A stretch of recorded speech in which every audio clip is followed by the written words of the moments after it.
All right, let's jump right in. Today's explainer is a fascinating one. We are going to unpack a profoundly poetic essay that uses some incredibly vivid metaphors to challenge how we view our own integrity and our legacy. The source text we're exploring is titled Direction, Walking the Truth Opposite Oppression, and honestly, it completely reframes how we think about morality, competence, and the actual physical mark we leave on this world. Listen to this opening thought. He who exists by justice carves his trace into the grooves of history. It literally sets up the entire premise of what we're looking at today. The essay makes the case right out of the gate that true justice isn't just some abstract, invisible concept floating around in the ether. No, it is an active, physical mark we leave on the world. It's a groove, it's a permanent trace that outlasts us.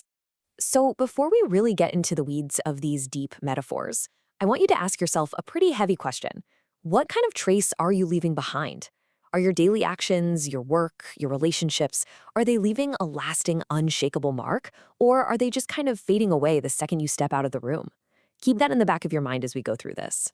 Which brings us to Section 1, the false sense of reality.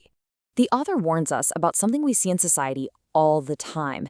It's the danger of de facto situations.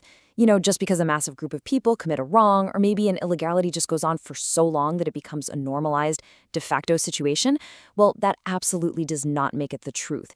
Familiarity does not equal morality. A common wrong is still a wrong. And to combat that false reality, we've got to find our true direction, what the text calls istiqamat. Getting there requires the sharp sword of justice to literally cut through society's illusions. You have to actively, intentionally slice through those de facto situations to make the actual truth visible. It takes real effort. All right, moving on to Section 2, competence, trust, and virtue. So how does truth actually become visible? The author lays out this specific absolute trinity. First, competence, meaning the proficiency, the actual equipment and skills you need to walk the path. Second, trust, the kind of trustworthiness where someone can turn their back to you without a single fear of betrayal, because you guard what you're entrusted with. And finally, virtue or caliber, meaning you don't deviate from the right path, even if there is absolutely zero profit or reward waiting for you at the end. And here's the kicker. These traits, they aren't just nice philosophical ideas. The text argues that instilling this absolute confidence in others is the actual, tangible capital of humanity.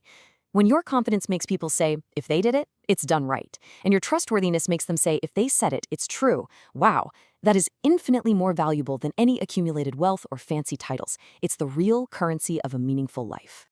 Let's dive into Section 3, the true meaning of oppression. The source is incredibly blunt here. It emphasizes that justice either manifests fully or it gives way to oppression.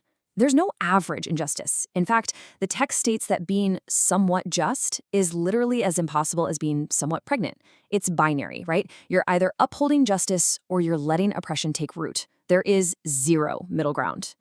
Because of that, the author challenges us to totally rethink our definition of oppression. We usually picture physical torture, extreme cruelty, or violence, but it is actively oppressive to deny a job to someone who is fully competent. It's oppression to betray trust or to wound someone's dignity with just a careless, flippant attitude. Incompetence and arbitrariness aren't just annoying character flaws. The essay frames them as literal forms of oppression against society. To really ground this idea, the text introduces this brilliant, vivid metaphor, the grooveless nut. It perfectly represents this mindset of pure incompetence and arbitrariness. It's that lazy attitude of cutting corners, where someone thinks, I'll just make this knot without its proper grooves. It doesn't really matter. And this is where the source pulls from an amazing poem included in the text called The Groove and the Balance. Listen to this. No groove remains in the nut, no strength in the bolt. Arbitrariness is a hammer, truth takes the jolt. This highlights how chaotic, lazy, or arbitrary actions violently strike against the foundations of truth. When you act arbitrarily, truth takes the physical beating. It's a chilling progression, honestly. Creating a single grooveless nut isn't just about making a faulty product.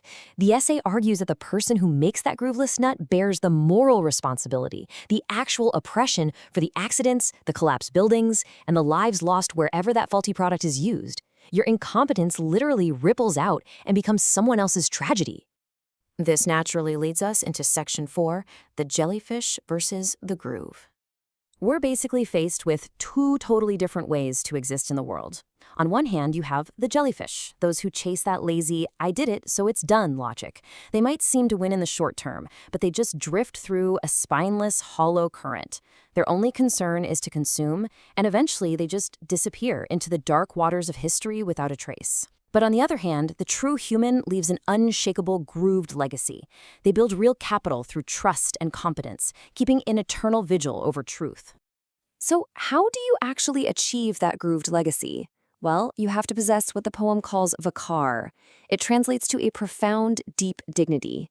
It acts as an armor that completely protects your integrity, perfectly paired with that competence and virtue we talked about earlier.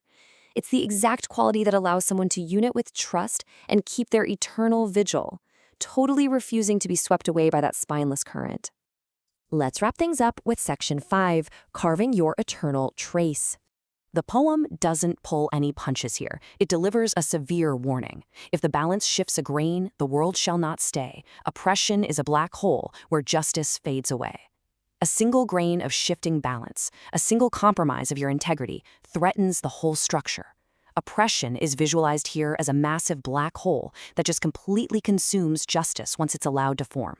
The stakes here are just wow. They are incredible.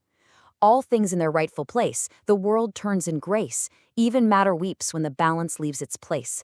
It's not just a human problem anymore. It is framed as a cosmic one. When fairness and competence are abandoned, when that grooveless nut is installed, the universe itself, physical matter, mourns the loss of balance. Then the author implores us with these absolutely beautiful lines. Though you leave this world, let your groove be the seal. Let the echo of your trust be something the cities feel. This is the ultimate goal, right? To ensure that your legacy is so deeply rooted in truth and competence that entire cities, entire communities can feel the echo of your trustworthiness long, long after you are gone. Your groove literally becomes the seal of your existence. The essay wraps up with this really sincere, heartfelt prayer. It asks that we first secure and maintain our own moral and professional grooves. We have to get our own integrity right, proving our competence and our virtue before we can ever hope to spread that light of unwavering credibility to the people around us. It has to start from within. So, as we close out this explainer, I want to leave you with this final provocative thought.